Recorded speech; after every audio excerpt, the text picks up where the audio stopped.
So welcome back to Senate Education, April 27th, almost 3 o'clock. We're looking at S-114. To remind those that have been following our proceedings, S-114 is a literacy bill that the Senate sent the House a while back. They worked quite hard on it.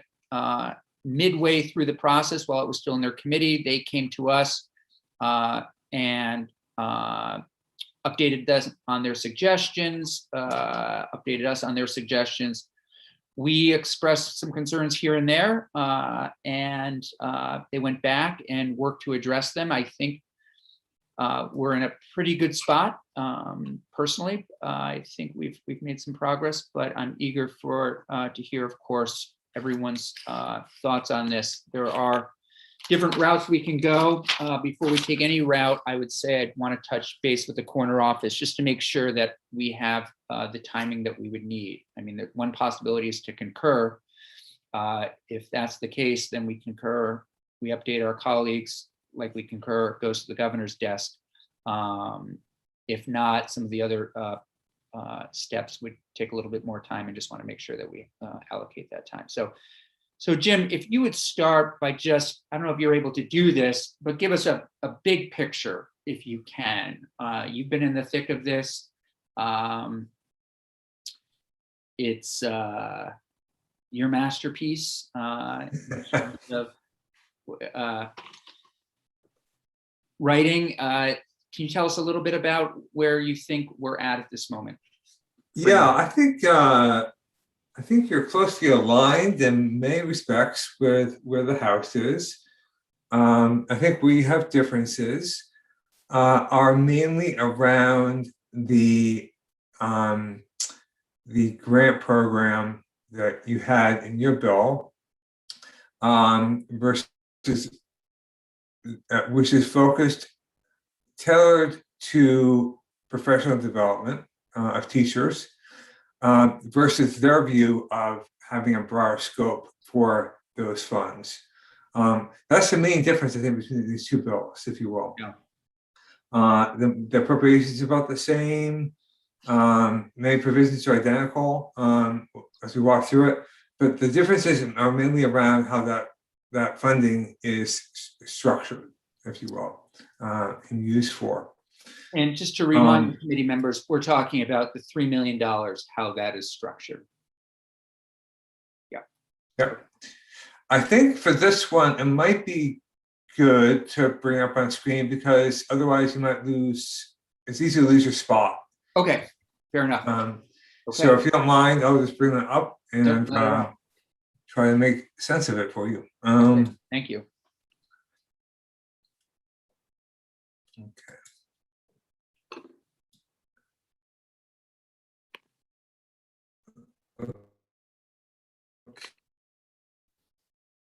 Okay. Okay. So just to orient you again, on the left side is your bill, S-114 with 315. So again, that's confusing. Took some of your key language out of your bill and moved it into one of their bills. You can't get a picture of what you intended without putting that back together again. So that's why you have two combined bills on the left. On the right is S-114 as passed by the House. And where you have to focus your eyes is really just on the yellow parts. All the white is identical. So to summarize this for you in terms of purpose, the House on the right-hand side took your purpose. So that's why they're identical here.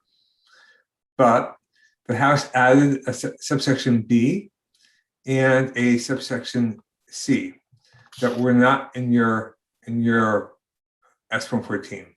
So that's what you can compare it to.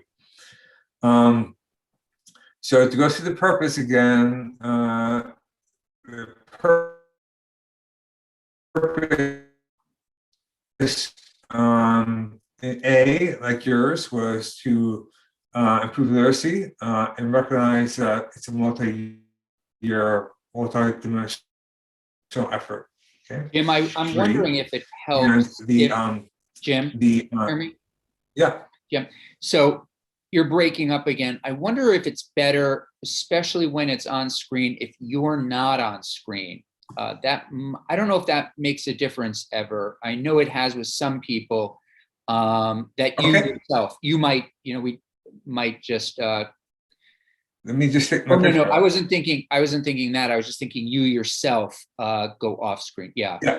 but the document's still up. Yeah, I had to go back and do that. Okay, so, got it. yeah. Let's give that a shot. Yeah, okay. Can you hear me better now? At the moment, yes. Yeah, okay, good. Okay, come back to this. Okay, so in B here, they just added language from the ESSER 3 funding that addresses funding for learning loss. And they do that to make the connection of the funding in this bill to ESSER 3. And then in C, they say expressly that the purpose of the technical support for SUs in the contracted support, which we'll come to, is to carry out those activities to address learning loss. Again, making the connection to ESSER 3. The findings, you'll see lots of white here. So that means that they adopted your findings. So A is identical to what you did.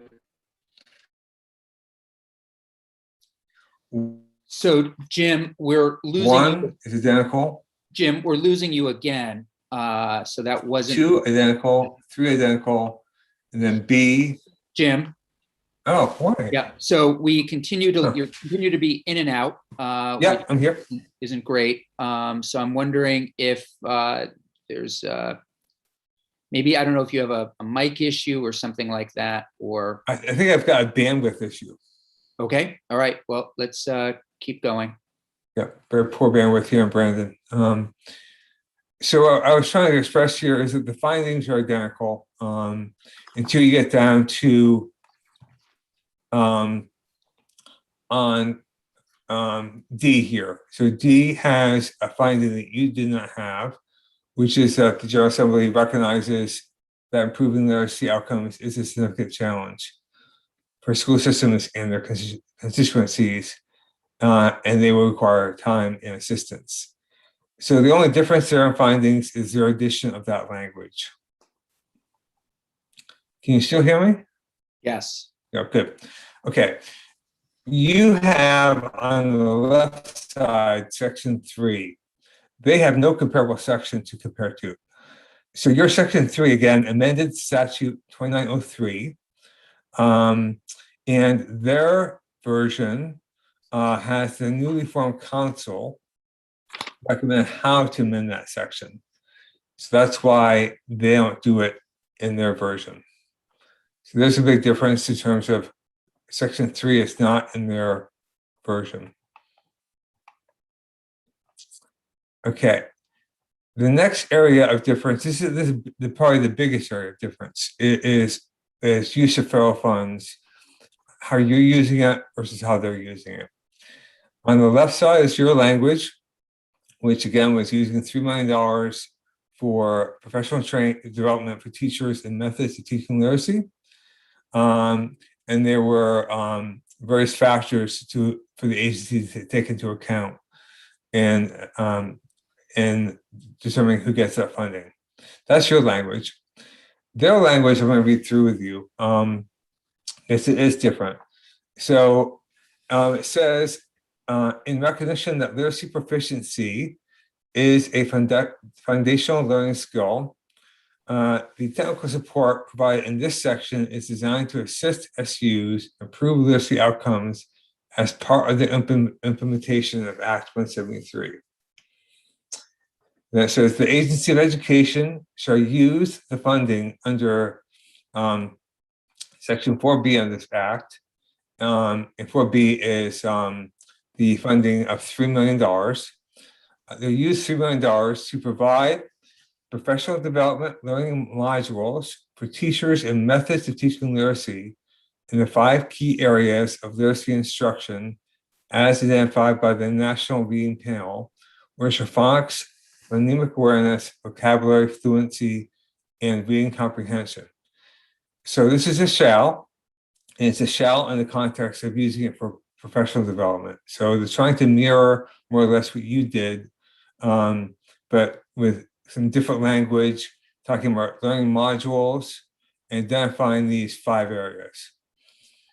And then, So, if I may, Jim, yeah, the way I read this, please correct me if I'm wrong, is our language said, okay, here's a program. We are going to, here's some dollars. We're going to ask the Agency of Education to identify those schools that might need these dollars, those SUs, school districts that need these dollars, make certain that they receive them, give them to their teachers take them out, if you will, sign up for courses at Stern, sign up for courses at other, the equivalent, and that's how it happens.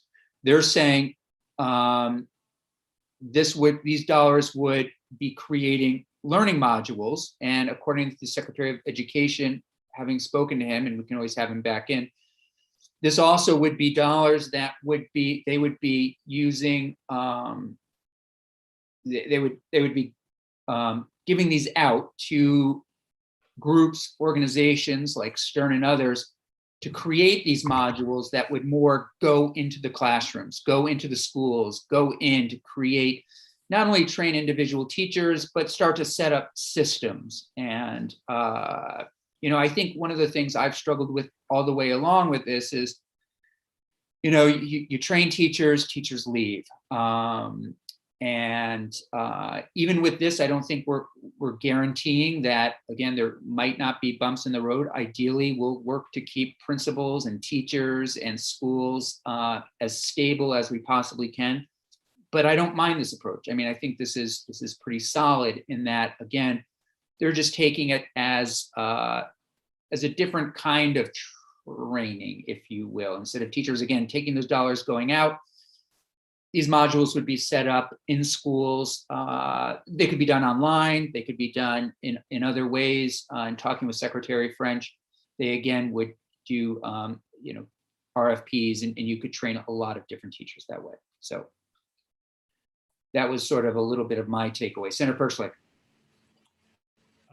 Yeah, no, I agree. I don't mind the approach, but I have a question at the beginning of their section 3. And where they say that they're to do this as part of their implementation of Act 173, which is something we didn't say. And I can't remember enough of Act 173. So my question, Jim, is kind of what limitations does that put on the program, saying that that is part of your implementation of Act 173? And one of my questions is Act 173 is about special education. So does it direct the money at only those with kind of learning disabilities by saying that as a preamble? Because I think a lot of the literacy work is just for everybody, just to increase the scores. And I don't know if we'd want to limit it only to those that have difficulty. So Act 173 does the exact opposite to that. Oh. So Act 173, while it's a special education funding and delivery of services bill or act, the purpose of it was to expand funding for all students who struggle, not just students on an IEP. Right. So it's to move more broadly, not more narrowly. Right. And the link here is to say that one of the key things in Act 173 is to improve, improve lots of things really, but literacy is a key thing in that. And so this is helping to implement, if you will, Act 173.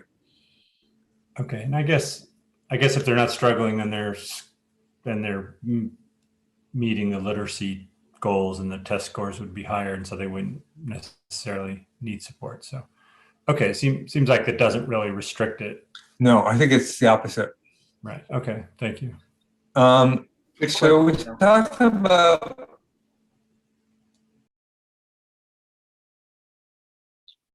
So Jim, we've lost you. We lost you just a minute ago. We talked about A here, and there is a B too. So you Okay, can you hear me now? Yes, now Can we you can, hear me now? yes, No? uh, Can you hear me now?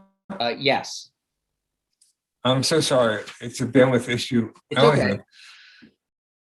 Um, okay, what I want to point out to you though is there is a B. So A is professional development, and your bill was entirely for that purpose. There is a B section here, so they can also use the funding to assist SUs in implementing evidence-based systems-wide literacy approaches that address learning loss due to the COVID-19 pandemic. So there are two uses of the funds here, not one, as in your bill. And then it says that the Agency of Education shall, in accordance with the assurances required to be given by the Secretary to the U.S. Department of Education under the American Rescue Plan Act. Okay, so it shall direct this funding to address learning loss to the implementation of evidence-based interventions, as we talked about, and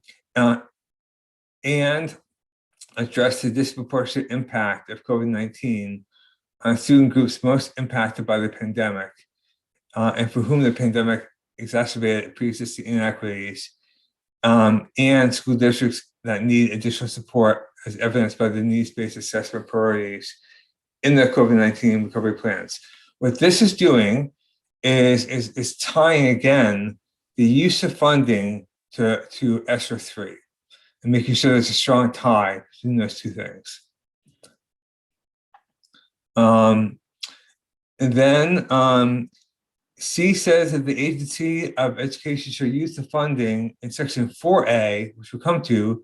That funding, though, is $450,000 of ESSER 3. So it's going to use $450,000 to retain one or more contractors to provide the following technical assistance to SUs.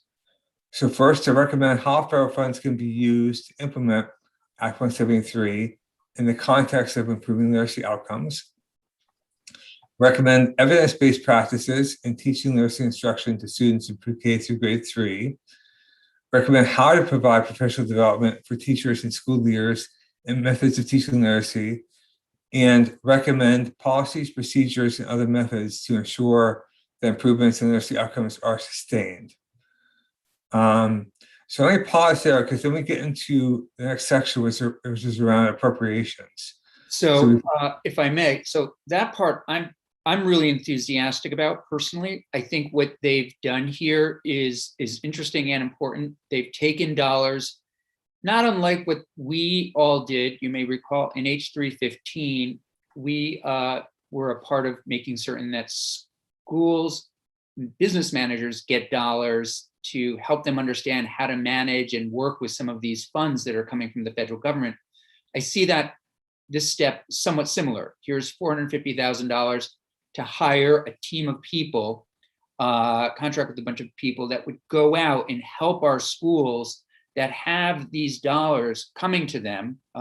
We know we've talked about these ESSER funds that schools are receiving, and they're not, I mean, there's some guidance around them, but there's also a lot of flexibility with other dollars. And these would basically help them to either, on top of all the other stuff we're doing on literacy, help them to create literacy programs, give them ideas, give them ways that they can use these dollars that might take some of the pressure off of them, and also just generally help them in managing and directing funds to something that is really needed. So, Jim, how does that sound? Well, I think you should maybe direct that to your members. No, I'm looking to you to say, hey, no, Brian is totally off. That's not what these dollars do. Or if I kind of put that in decent terms. I agree with the chair entirely. Okay. Thank you. I would agree with the chair entirely as well. But so let me ask this question about the ESSER funds that are here. So they're federal dollars. Are these funds meant to help recover after or as a result of effects of the pandemic? They are, there is that link there Okay. for sure. Yep. So that the way I would say it is this, golly, this really helps to build a system of recovery for kids, and for schools, and then to strategize a direction that will move in the move in the right direction for literacy. So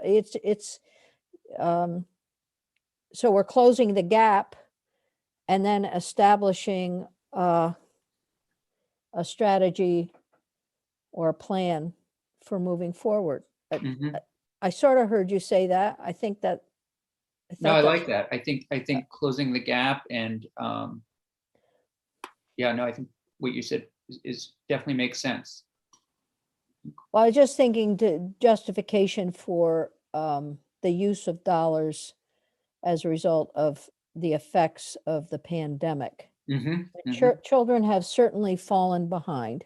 absolutely. And so this enables schools to bring kids back and then set a pathway forward. Good point.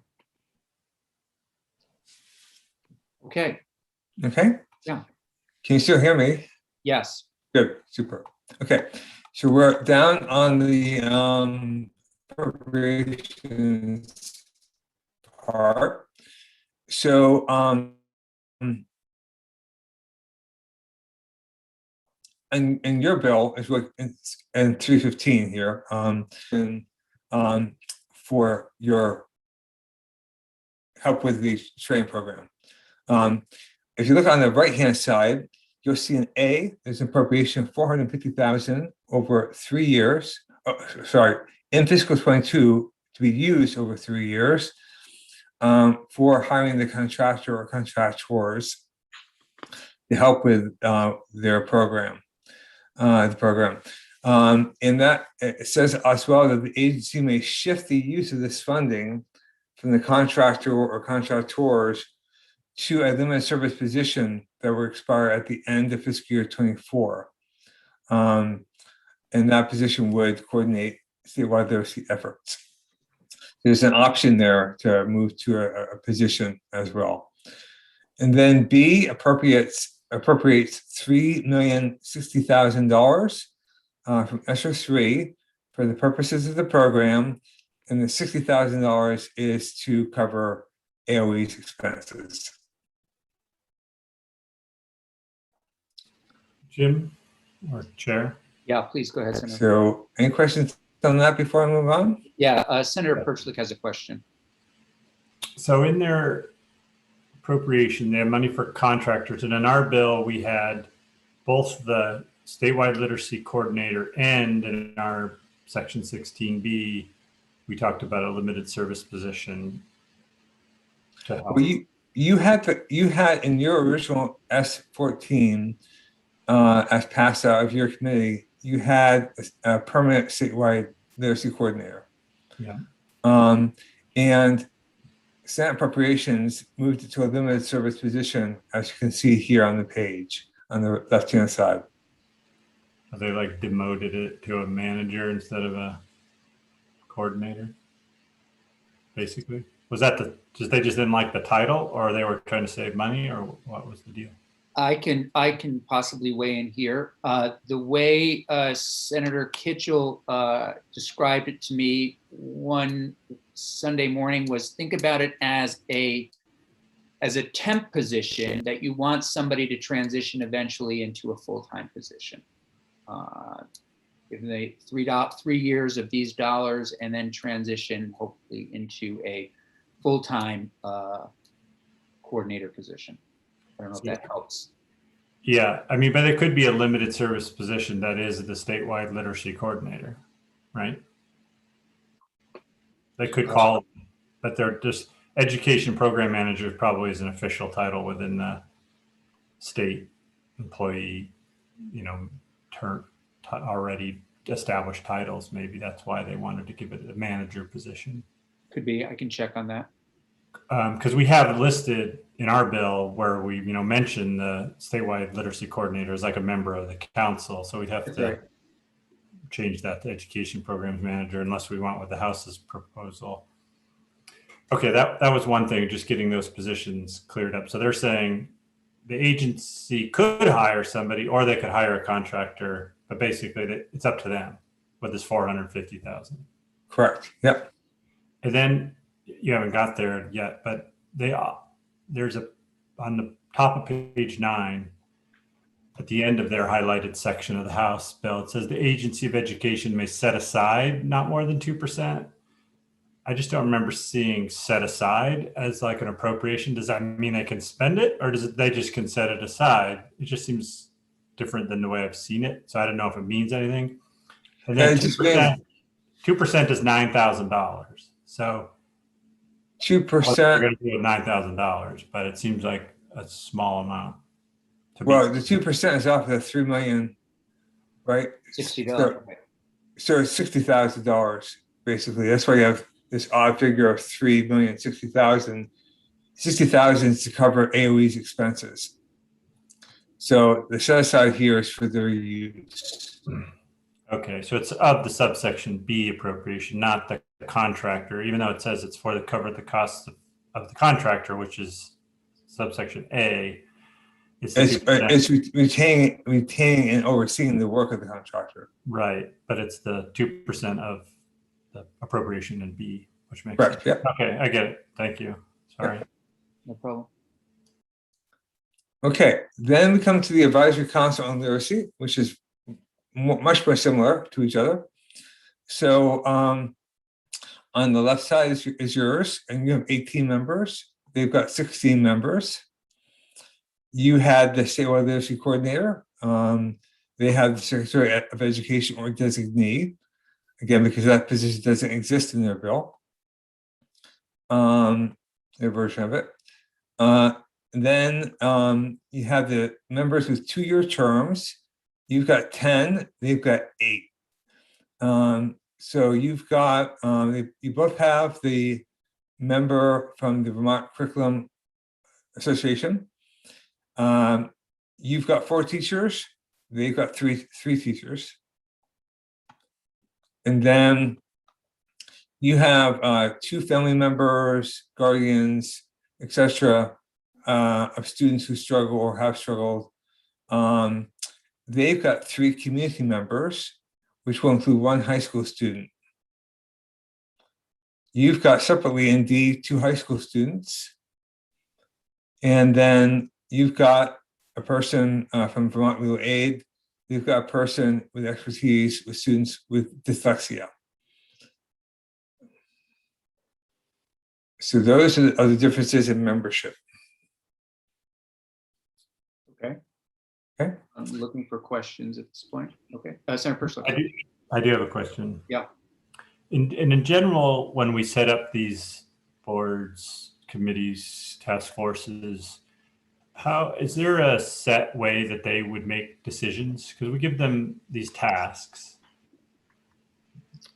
Does it go without saying to say how they make decisions elsewhere?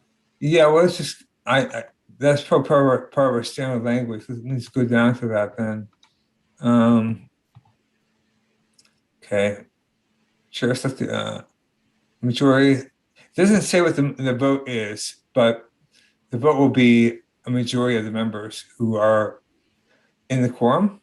I mean, that's just by the way things work, I think. So it's not actually spelled out here.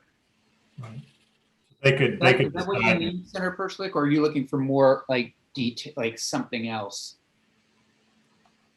I mean, I guess they'll figure it out, but I just was wondering if it was established. I mean, if they decided to, they could say it's by 2/3 vote, like that they won't recommend anything. They be, they could decide, right? Where there's nothing directing. They could say they're only going to do it by unanimous. Correct.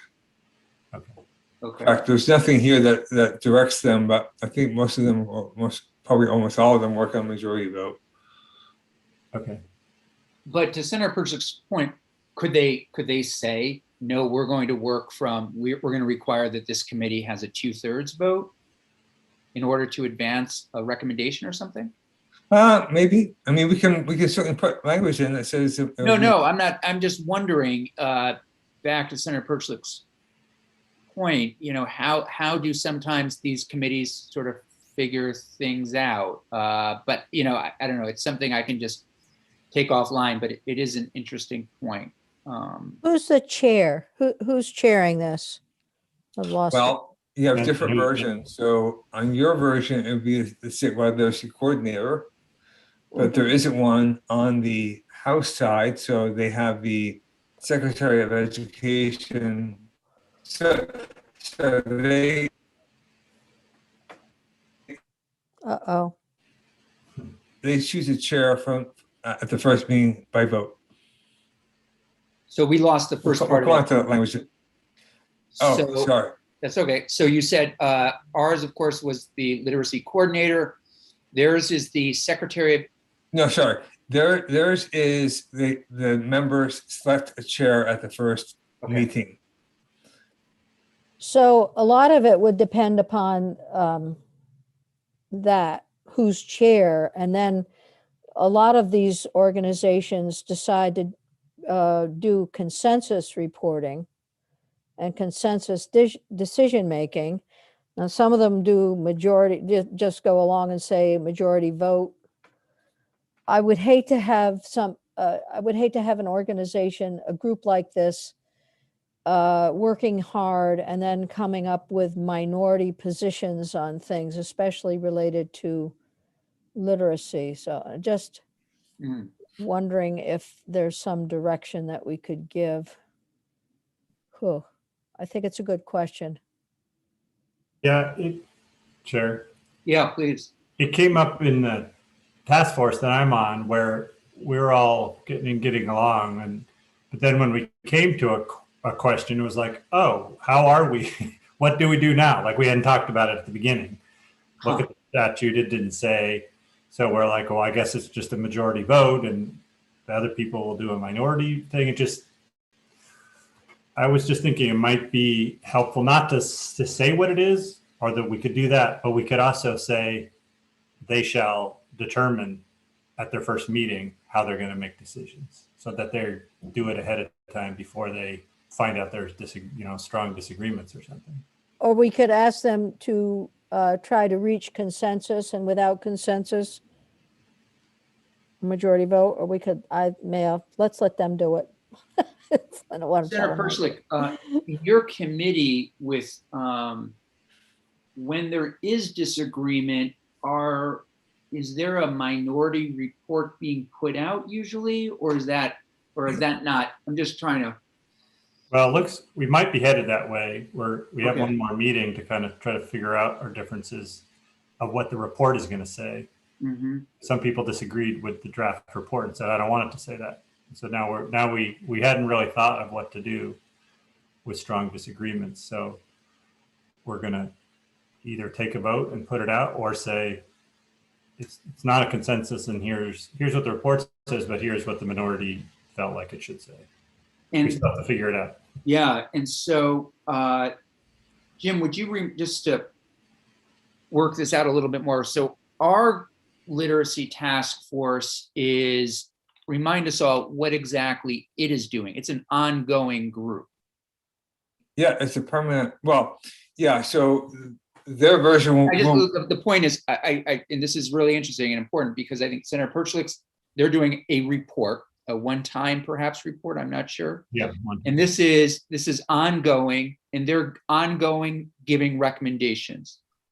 Yeah, so this is designed to be a permanent council, Mhm. right? However, in House Appropriations, they sunset after 3 years. That's right. Okay. And that's not because necessarily they want to kill it. Yeah. It's really they want to look at that again. Fine. Yeah. So, I think, I think it might be good practice for these groups where this group is doing some real work, I'd say. Yeah. Not that the legislature ever creates a group that doesn't, but this is a pretty important task. So I don't know if, I know the Clean Energy Development Board was charged to set up some of their own parameters, although I don't know if it's in statute. I think maybe they just decided to do that. So there might be some language somewhere else that says, you need to come to agreement on how you're making decisions first. Like, kind of like we say you shall elect a chair, although we don't say how they are going to elect a chair. They have to decide. They could do it by throwing axes or something, but we might want to say that they should come, I can't remember the term that I've heard before. I'm forgetting the word, but it's kind of like their procedures and responsibilities of the members of the board or the task force or whatever this is. So depends on how formal to make it. You could say you're going to proceed under APA rules or whatever else, Mason's rules, whatever. But a group like this, my concern about the group is that there may be some very strong differences of opinion about how to teach literacy and how to build literacy programs. So something in here, and I'm sorry, I forget whether it says that should be evidence-based or informed, something like that. And then I do think something about, I think selecting a chair at the first meeting, that's fine. But something about trying to reach consensus or decisions by majority vote, one or the other or both, something does make sense. When they write a report, they can decide how they're going to do it, Right. about whether they're going to have a minority opinion, but there could be some strong opinions. This one might be a little different from some of the others that we see. I don't know. Jim, they're advising, remind us who they're advising. They're advising you. They're advising, let's go back to the draft.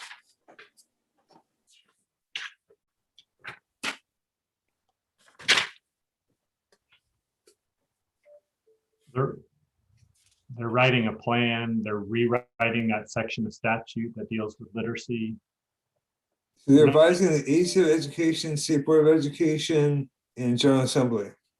That's a big job, and that Yeah, it is a big job, and in a Yeah. way, it's I almost want to hear if there is disagreement, partly, on this, only because there tends to be some, and I could just be wrong on this, but it's part of me would love to see where the disagreements lie, because literacy is not always being taught effectively, and just getting a sense of what some of those disagreements are, since they are, again, recommendations that nothing would go into effect without us. Just something to think about. Yeah. Well, what about the plan that they're writing? Would that go into effect without us? I'm looking to Mr. Demaray. Sorry, I didn't catch that. The plan, they're writing a plan. Yeah, they're implementing the statewide literacy plan. Yeah, they're helping to implement that, correct, yeah.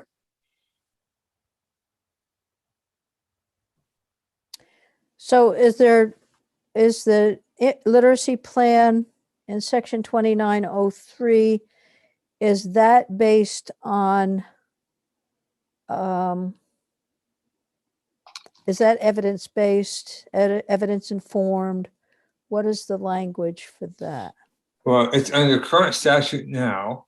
So if you go back, I think if I can share the screen again, show you current language, because you have it in your bill. So let's go back up to that section 2903. Okay, here it is on the left-hand side, and it's in B. So it says the State Board of Education in collaboration with Agency of Human Services and various other stakeholders, shall develop a plan for establishing a comprehensive system of services. I found this on the web. So currently is in the first 3 grades to ensure that all students learn to read by the 3rd grade. So it doesn't say whether it's evidence-based or anything like that. Jim, remind me, Yes, it does down below. But that's the revision you're doing, right? So under Down current C. law, Right. Under C, it says public school that offers instruction through grade 3 shall provide highly effective evidence-based literacy instruction. So somehow correct. needs to link with that. That's your Yeah. amendment. I was talking about current law. Yeah. Oh, sorry about that. Yep. Okay. so Jim, when you say that that this group of people is implementing the statewide literacy plan, I mean, what kinds of things would they be doing without AOE or without legislative approval? Well, let's I'm go. trying to get the sense of the check here. What's that? Yeah, we're right there anyway in the walkthrough. So let's go there. So here it is.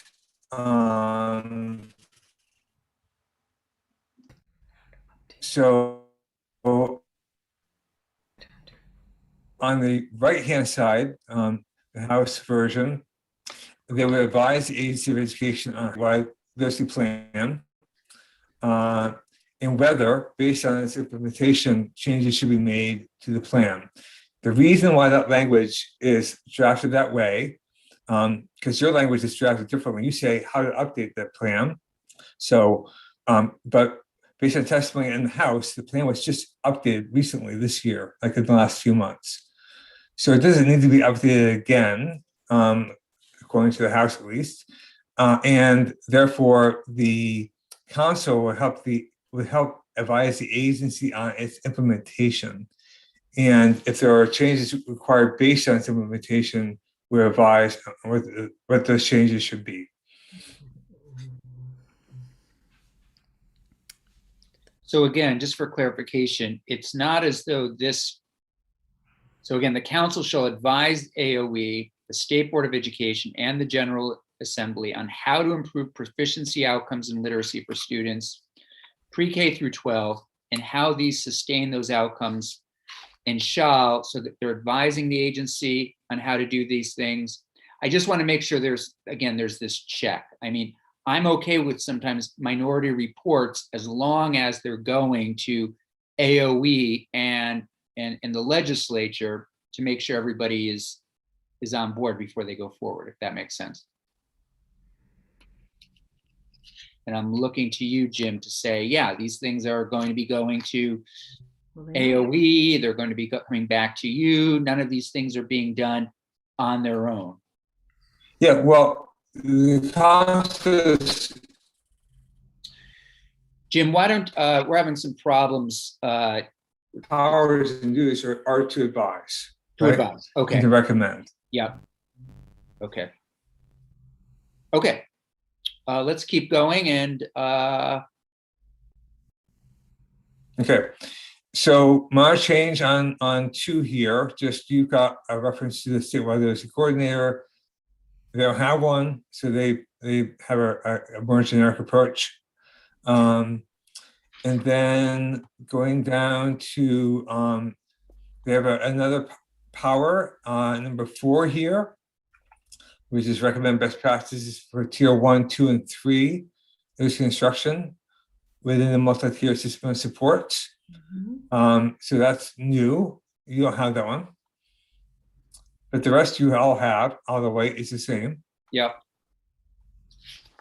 And then we was talking about this for a while, but around the way meetings are conducted, you've got the statewide literacy coordinator as the chair.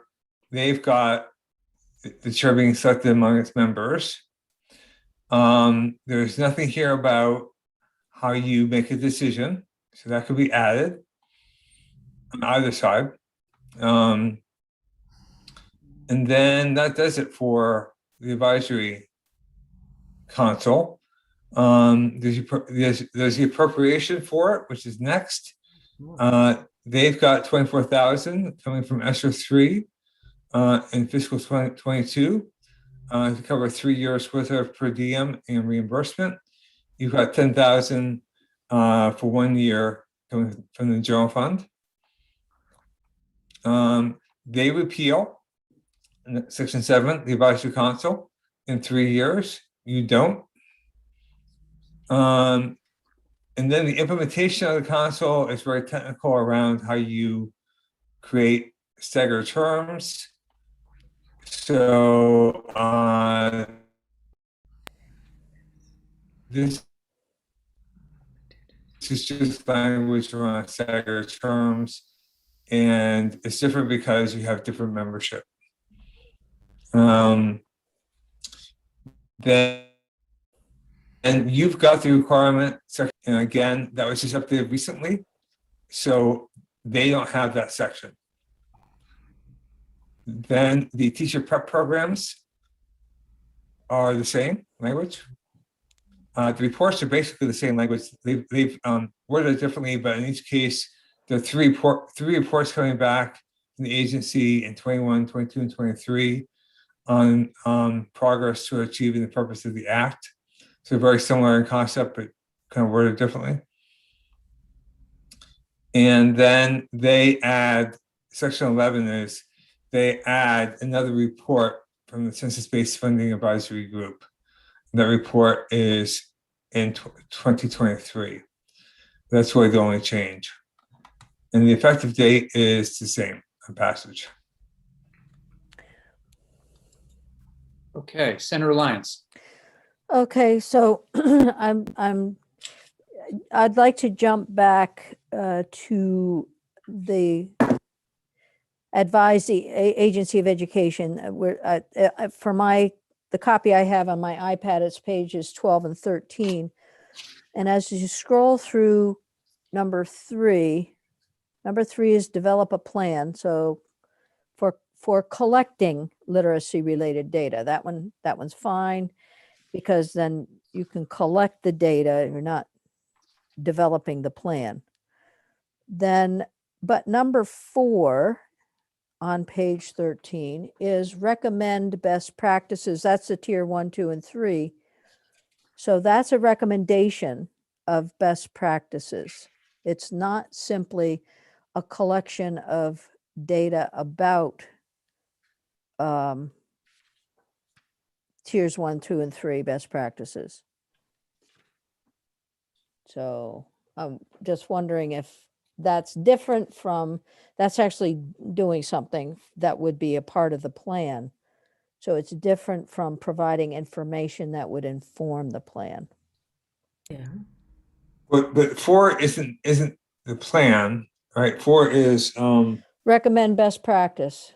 for tier 1. So for the multi-tiered system of supports, right? But that is different than the statewide plan. Right. So, but just to understand then that that committee, that group will be recommending those best practices. That's Correct. Yeah. so how does that fit with what we thought the committee was doing? I'm trying to wrap my head around what they're doing.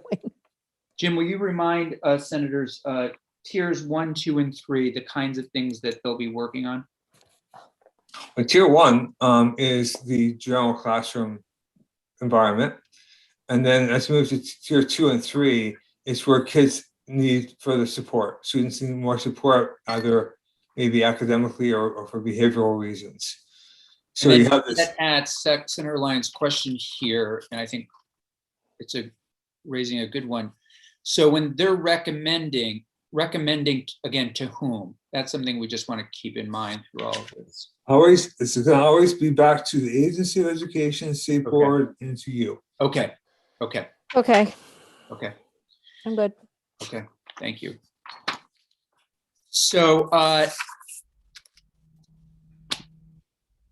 think there's definitely some good things that they've come up with. I think maybe what the best approach, we again could, the options, but for just to review and for new colleagues, we can concur, we can amend with further proposal amendment and send it back to them, or we can call a committee of conference. We don't need to decide right now, but probably in the next day or so. And I think for timing purposes, to make certain work gets done, I can talk to Rep. Webb. I don't know if concurring with, or if proposing with further proposal of amendment works for timing. I think we could run into a holdup given that they are working on S13. And so I'm inclined to either concur or to call a committee of conference. I'm guessing those are the two most efficient ways at this point. Unless we were to just have minor edits and then we could talk to them and recognize and know that they may not get to those until later. The other piece, though, let's just keep in mind, is the possibility of a veto. And it's it'd be surprised in some way if the governor were to veto a literacy bill, but we know that there are questions around, as we've talked about, whether or not who has the authority to spend these dollars. And I don't know if that's a real reality, but if there were a veto, I suspect, given the votes on both sides, and we're all here, it would be something we could take care of possibly while we're here, and it might not warrant a veto session, although we'll probably come back for a veto session for the budget. So as a possibility. So just know that those are some of the things going through my mind. Senator Hooker, you're unmuted. I was just thinking that the only thing that I've really heard that we wanted to add to this would be, how the vote is taken, or, how the decision is made. So that I think is kind of minor.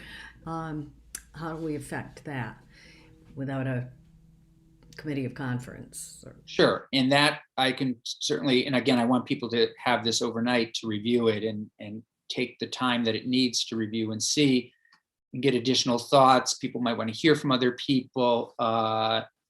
That could be something that they would be fine with us, further proposal of amendment.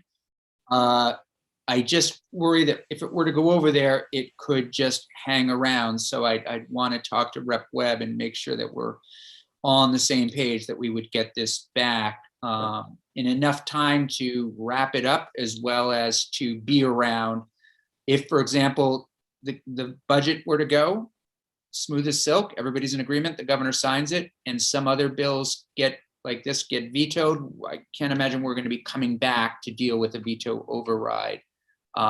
So I'm just want to make sure that we have enough time to do our work, give people enough time to consider it, and still be around if we run into any questions or problems with it. The other thing, if the one outstanding question is how the committee is run, I don't know if there's something we could even do by letter or recommendation or something like this, some other way to address it that's not in statute. And I don't know if committee member, if that's something that would be done or not. Senator Lyons. I don't know. I think because it's an advisory committee and Yeah. of whether the person's elected at the first meeting or whether it's convened by the secretary, the advisory committees tend to work together, but again, you just can't predict. You really can't Sure. predict. But so it would be helpful to me. I don't know how much of a job it is. I'm going through the side by side. I guess I understand everything that is in the bill and things that are not. If we were to put these two bills together, Jim, what would it look like? I mean, if I'm trying to figure out No, I think that's a really good point on Trying this. to see it. Yeah. I'm Jim and I trying, had my, this my conversation. spatial perception right now is failing me. So. Yeah. I think we might just be at that stage where we do look at a clean copy with kind of, Sources. yeah, some things. Jim, if we were to take the House's recommendations, I mean, I don't think there are any that are completely outrageous and that we're not feeling at least pretty good about. If we were to take that with ours and combine them into one bill just to review, highlighting again those differences, is that something you could do? Well, I've never done it before. I could try. The challenge is where you have like your program, for example, they have a very different program than yours in terms of the funding, right? So do you cross out all of your stuff and put those in, or Oh do yeah, you, I'm thinking, yeah. So what I'm thinking is we would look at really taking their recommendations, incorporating them into our bill. The thing that you mentioned about the funding, you're talking about how we would use the 3 million part of the ESSER set aside. I think, I mean, I'm just speaking for myself, but I think we've got a pretty good compromise there, where they're talking about, they're moving our grant program around a little bit, but so do I just, that's my question though, do I just substitute their language for your language? Or do I show everything that's being struck, everything that's being added? Because that gets very confusing again. So if I'm just replacing language of theirs and showing you that's been replaced, that's one thing. If I'm trying to show you both what's gone and what's been added, it's going to be equally confusing, I think. Sure. So maybe what we do is this: senators can take the time that you need to review this tonight. We can put it back on. We'll put it back on the agenda for tomorrow with questions, anything people have. Jim and I will work a little bit to get to where we are with the decision points that need to be made. And then if we're comfortable, then we might be at a stage where we say to Jim, okay, now bring us back a clean copy of what would basically look like what may end up on the governor's desk if we were. That's easy though. That's the House pass. That's the House version. Right. Right. As it's drafted, that's the House version. Exactly as it is. Right. But right. With our, I mean, you say the House version, I just want to clarify. Yeah, their edits to our work. Yeah, which is exactly what you're seeing on the right-hand side of this side by side. Okay, so that's actually all right, because there, I'll be honest, there's a lot of yellow, and Senator Lyons might not be the only one that had a little bit of difficulty back and forth, but the S-114 completely as passed by the House is what would end up being, which I think people should take a look at tonight and see what their comfort level is. Senator Perchlik. Yeah, I thought we could basically do that, but then maybe there's clearly just an issue that we could cross off about whether we're doing the House version or our version. Yeah. And then we could just go through those as decision questions. Let me send you just by email the link to the House as passed version. I don't, you have it right here. But this is all marked up with colors and stuff. You just read their version, you see exactly what you were. Okay. Right. So. And then I think the decision points are, I mean, if people feel, I don't know if people want to get into the purpose as decision points and things like that, but where I'm sitting, there are two big decision points. One around the council, and then one around how the 3 million set aside is used. And those are I think, the two biggest questions. Ours, again, was the grant program. Teachers, go take your class somewhere and then come back.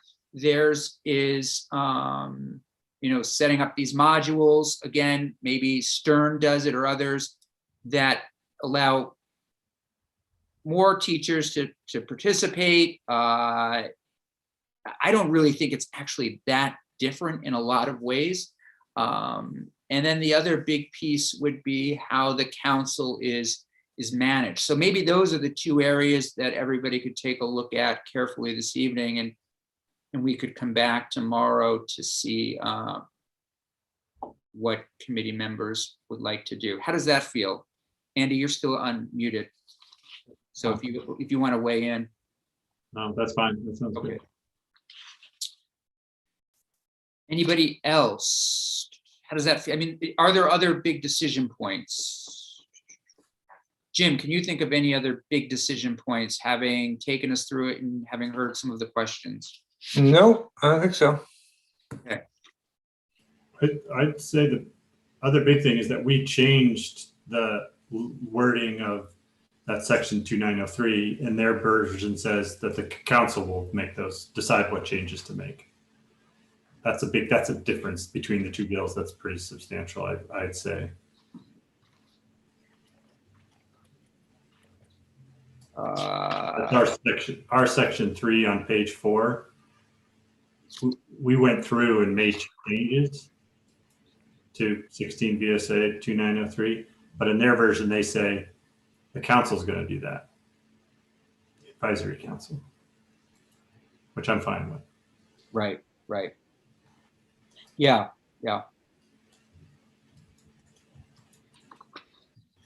I'm not sure what their logic was for that, but yeah, I too am fine if the council were to do it.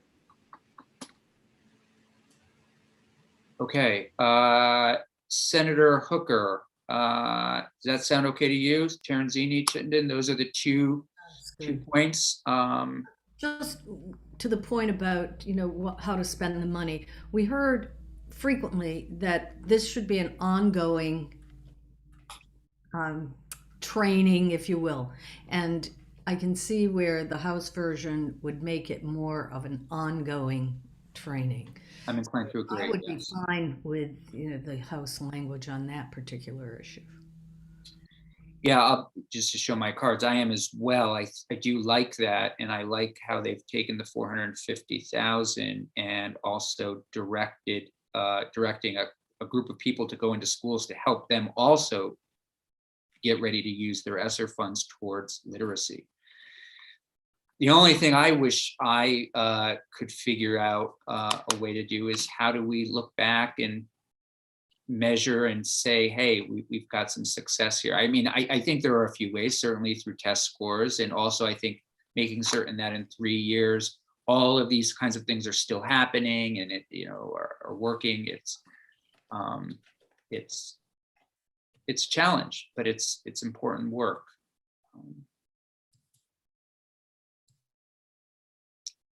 Okay. Anything else? So, yeah, Senator Persick. I don't have anything on this. I was going to give an update on H426, the bill we passed out on Friday. Okay. Anything on 114 before we move to 426?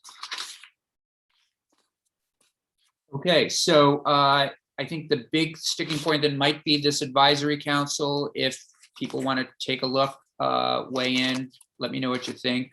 We'll go from there. Senator Persick, 426. 426 is the school construction assessment bill. And over the weekend, I got a call from the chair of appropriations about our amendment to allocate $6 million of ARPA funds, if you remember. And then I talked to our chair about it.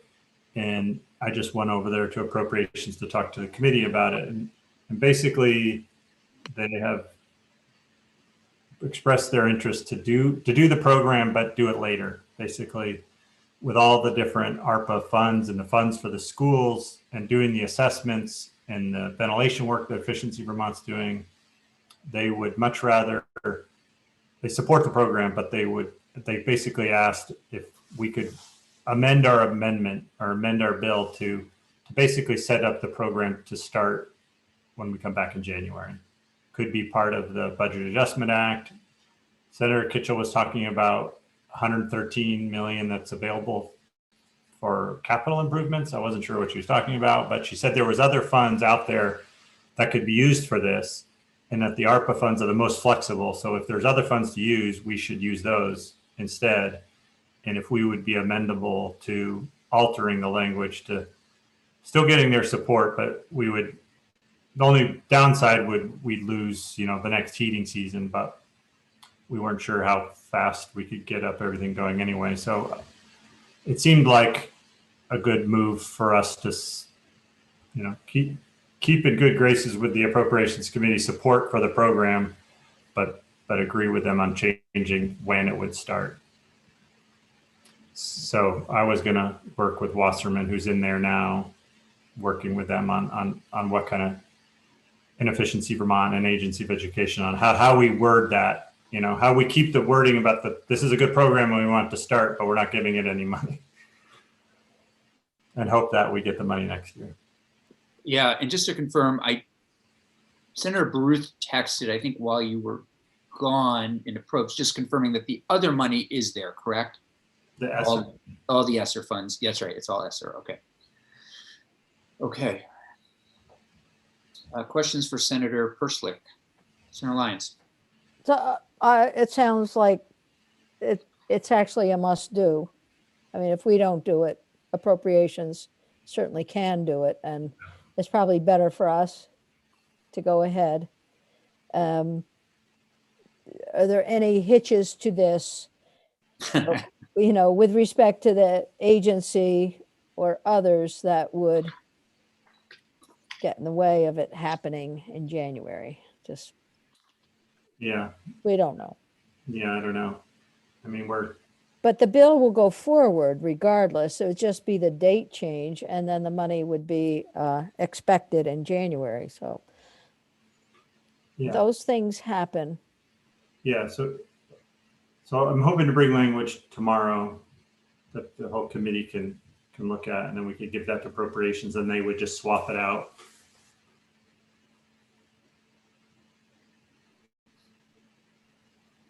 Great. So we'll put that, Jeannie will put that on the calendar then for tomorrow. Okay. Anything else? So tomorrow we'll go back to 106. We'll look at 114 again, make some decisions there. And then by the end of the week, probably vote out H101, which again is the state board language. And we'll also have hopefully S100 up on the floor maybe by Thursday. So anything else that anybody looking for? Yeah, Cheryl, Senator Hooker. We're going to consider S16 again. Yeah, so that's in House Appropes, and it's on their calendar for Thursday, their agenda for Thursday.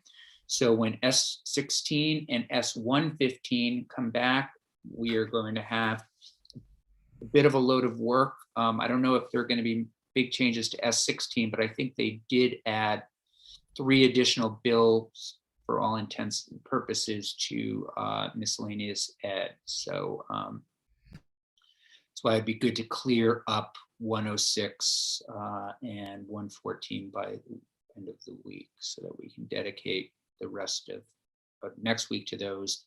And then at that point, we may be close to finishing. Okay. Thanks, everybody. Jim, if you don't mind sticking around, that'd be great. Hope everybody has a great afternoon. Thanks for everything. Thank you. Take care. You too.